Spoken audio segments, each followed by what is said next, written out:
just because it's trending, it doesn't mean it's flattering. I'm going to be sharing makeup trends that I have fully left behind now that I'm in my 40s. And I'm going to explain to you exactly why. And I think you're going to end up doing the same thing. If you're new here, welcome back to my channel. I'm Nina. I'm a professional celebrity makeup artist, and I've been doing this for over 2 decades. And I test a lot of products, a lot of trends, everything that I can do in order to educate you guys on everything to do with beauty. I do have 2 channels. This one here is very fun, casual, so very relaxed. We're talking about best products, top products, some fashion thrown in here and there. But my other channel is all where I kind of like try everything on. I'm in the studio literally creating looks and showing you exactly how to create those looks. So take your pick, but I would really love it if you were to subscribe to both. So I'm going to be talking about makeup trends that I used to follow, I used to do a lot, and at the time I loved them. You know, it kind of happens to all of us really, but they're definitely trends that don't work when you are in your 40s. Now, I don't want to make out as if the minute you turn 40, that's it, you need to change. It really does depend on your skin too. Like, I'm 45 years old, so I am well into the aging process. I have seen the change in my skin. It's definitely a lot more kind of, I'm not going to say dehydrated, but just not as hydrated as it was. I still deal with like texture and things like that. You know, you would assume that when your skin is a little bit more on the dry side that you don't deal with those issues, but actually some of them can be exaggerated. And there are certain trends that just don't do you any justice and actually make everything worse. Look, at the end of the day, I love makeup. I love looking polished and modern. So I do love a lot of the trends that are out, but I really have changed the way that I approach them, and I really think about what actually suits me. Kind of the same thing that I do with fashion now. I love trends. I love seeing what's on trend, but I pick out the bits that I know will suit me. I'm not trying to be something I'm not, you know? I'm not trying to completely revamp myself. I'm quite happy with who I am. I'm quite happy with the colors I choose to wear, whether it's clothing or whether it's makeup.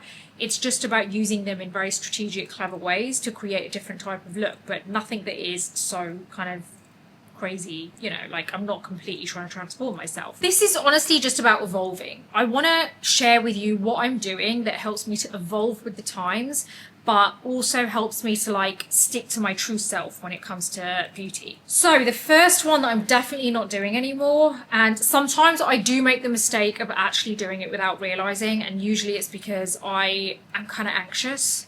So like my mind is somewhere else and I'm going a bit OTT with it, is heavy, strong brows. I think I might have actually done that today. I'm not sure. I'm not sure if I have done it today. You'll have to let me know in the comments. But the reason I want to avoid this, and I really do my best to avoid it now, is that it kind of drags the face down. And obviously when we're in our 40s, we want to lift everything. We want everything to look more youthful. It can honestly look very harsh in real life. In fact, more harsh face to face than it does over camera. And I also feel like it does kind of add at least 5 years to your face, like if you make them a little bit too heavy and strong. And I feel like it's not just about the brows. Like if you have got a full flawless face on and you've gone in with the contouring and then you've got heavy brows, it can just make it look even worse. I feel like the brows can end up making everything else heavy. It's pretty crazy because they're just 2 little things on our face. They're like 2 little bits of hair, and if you go OTT with them, they can just throw off the entire look. I feel like brows should kind of soften and lift the face and not overpower the face. So instead what I do is I use slightly lighter pencils. So I was using the Charlotte Tilbury Brow Cheat for quite a while and I absolutely loved it, but I did also notice the pigment is so good that it ends up making your brows look really strong. You could obviously go lighter in shade if you really love a product with high pigment, but I actually feel what's better for me now is the Benefit Precisely My Brow Pencil, or even the Anastasia Brow Wiz.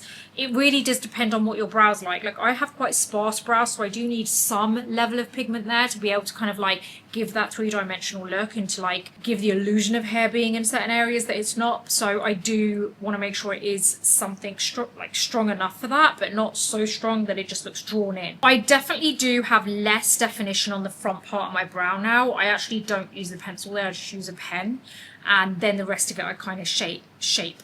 But I do make sure as well that I'm not, like my arch is not too strong. And I have started to soften that a lot more as I've gotten older, because I have realised as much as I want that lift there, I don't necessarily want a crazy strong arch that's just looking like I'm surprised all the time. So I do soften that. And what I mean by soften it is I just don't make it so pointy, so strong. And I also feel like a lifted tail at the end works a bit better as opposed to doing a stronger arch. Hopefully you know what I mean. The next one that I definitely don't do, and to be honest, I never really did do this, is baking. I don't agree with baking. I don't think it works on people. I feel like it, if anything, it makes things look a lot heavier and cakier. I do press the powder in on my under eyes, but I dust it off immediately. I don't let it sit there.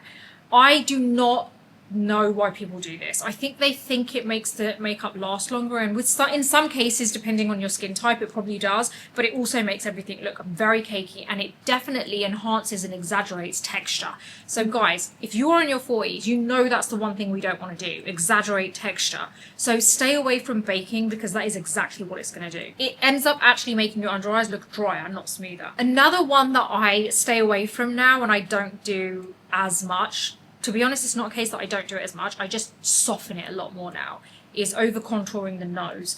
Because it took me having to see it on other people to realise quite a while back that it can end up looking really harsh in certain lights. And the thing is, if you're in and out of different lighting throughout the day, you need to have the type of nose contour that is going to look good in every type of lighting. If you're doing it in studio lights and you're actually applying it in studio lighting and you go out in the daylight, it's going to look completely different. I would always recommend contouring your nose in daylight. Just generally applying your makeup in daylight is going to be the best possible way for you to do it. If you can do it, if you can like your makeup in bad lighting, like if there's anywhere in your house or apartment that has bad lighting, go and have a look at your face there, because if it looks semi-okay to you in that, then you're going to be good to go no matter what you go in, like whatever lighting you go in. I've seen nose contour that looks so obvious close up. I've seen nose contour on friends, okay, let's be honest, with family and stuff, I will always tell them that you know, especially if it's like your sisters or something, you'll be like, oh, you've got smudge here or whatever, right? Even with like close friends. I remember like when I did that to someone, and it's happened to me too a very long time ago, where someone said it to me and I'm like, what is it? And I look in the mirror and it's just my contour. And I'm like, there was nothing on my face, that was my contour. And I'm like, oh my god, that looks so bad. Because if that's what people think, that you've got something smudged on your nose, it's clearly not doing its job, guys. So I'm telling you now, just be very careful with it and just go very soft with it. I would personally use a small fluffy brush as opposed to like anything dense, because you're going to get a lighter, softer, diffused finish to the whole look. I would also use something like a cream, if you prefer creams, like a maybe soft bronzer, like the Makeup by Mario bronzing and shaping serum. Use something like that. And if you really do want powder, use a bronzer, but use a very soft bronzer like the Fenty Sunstalker, but use it in a lighter shade, not too dark. It should give the illusion of whatever you're trying to achieve, but it should also look undetectable. And that's actually a really difficult thing to do. If this is already making you rethink certain things in beauty, then you might want to head on over to the Beauty Breakfast Club. It's an online community of beauty lovers, and there are newsletters every other day. All you need to do is just sign up, give your email address, and you're going to get the newsletter sent directly to your inbox. And you can go over to the actual website, thebeautybreakfastclub.com, and that will take you to everything on there. There's so much for you guys to catch up on. It is free, so you can access most of the site, but there are a lot of things on there which are locked for the paid subscribers, and the paid subscribers only pay the equivalent of getting themselves one coffee a month. But it is well worth it unlocking all those features, because you get access to the group chat as well, which I know you're going to love. The other one that I do not do anymore is glittery highlighter on the cheekbones. I don't even know why people were doing this, and to be honest, back in the day, I didn't really fully embrace it, thankfully. I kind of knew immediately that this was not something I'm feeling, and I tried it a few times and I really just did not like it. It didn't suit me. I think a lot of that was down to the fact that I had way more texture then, and I had a lot of congested skin, so I was conscious of the fact that it was going to make everything look worse. But I definitely have kind of been more strategic about the products that I use now in order to get that slight glow there, but not have it looking glittery or chunky. It honestly ends up looking too metallic in the daylight, and it does enhance any texture and fine lines. I genuinely think you need to focus on getting a very soft reflect there.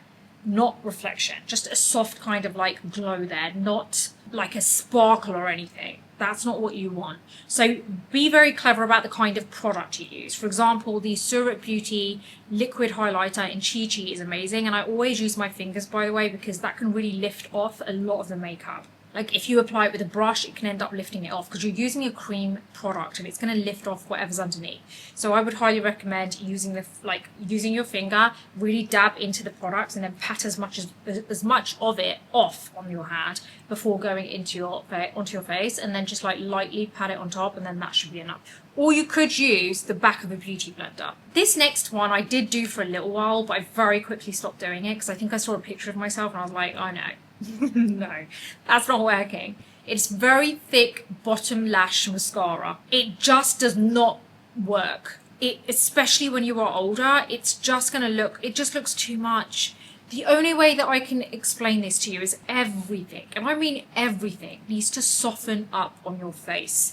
You need to have that soft focus look all over, not just certain features, all over. Bottom lash mascara, which is overly thick and spiky, pulls the eyes down. We don't want that. We want everything lifted. We don't want anything to be dragging us down. So you want to stay away from that and go very light. A little trick that I do is I apply mascara to the lower lashes. Immediately it looks clumpy. So immediately what I do is I get my two fingers like this, and I just very lightly just take the excess off like this. A bit annoying, but I do it every day and it honestly leaves the most perfect lashes. The other alternative is, if you have more time, is get a very small mini fan brush and go onto a bit of the mascara and just kind of lightly brush over the lower lashes, and that should do it for you. But honestly, applying it directly and then just leaving it is not going to look good. I personally think it can actually end up making your eyes look more tired, and it actually does enhance the lines on your under eyes as well. Another option that you have that you could do as a little trick is use a brown mascara on your lower lashes so that it doesn't look so dark. Okay, here's another one that I avoid now, and I did do this for a while back in the day, is overlining my lips. Overlining your lips when you have more mature skin and you are in your 40s or above can really just end up enhancing lines around your lips because you're actually attracting more attention there.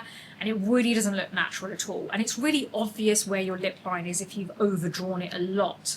So really try and keep that overdrawn section in the center of your lip. There's nothing wrong with overlining, but just do it in the center and make sure the sides of your lips, you always end on your real lip line, because that way it gives the illusion and it isn't completely trying to erase what you've already got and put in new lips. Another little trick is use your finger to diffuse the lip line because it won't look so harsh. And actually, if you line your lips on your actual lip line and then diffuse the lip line, that actually makes them look a little bit bigger. Honestly, I feel like with makeup trends, you need to evolve and try things if you want to try it. But you shouldn't just do them for the sake of it because you're trying to be on trend. Honestly, letting go of these trends that I've been speaking about, which, by the way, when you are older like me, you realize that trends, it's just one full circle, like everything comes back in trend. And that's why, like, it's difficult for me to throw certain clothes away because I know it's going to come back in and I love it at the time. Letting go of these trends that I'm speaking about today has really made me love my makeup more and takes the pressure off as well. And just picking the ones out that I feel actually suit my style takes so much of the pressure off. If you have enjoyed this, leave a comment and let me know. And also don't forget that anything I have spoken about is listed in my description, so you can head on over and click on the links. And I really would love to know that, you know, how many of you guys are in your 40s? Let me know in the comments, and also let me know if there's anything specific you want me to talk about makeup or beauty or fashion in your 40s. Is there anything that you want to see? Because I will create that video for you. So I can't wait to see you on the next video because I know you're going to love it. Until then, I hope you have an amazing day.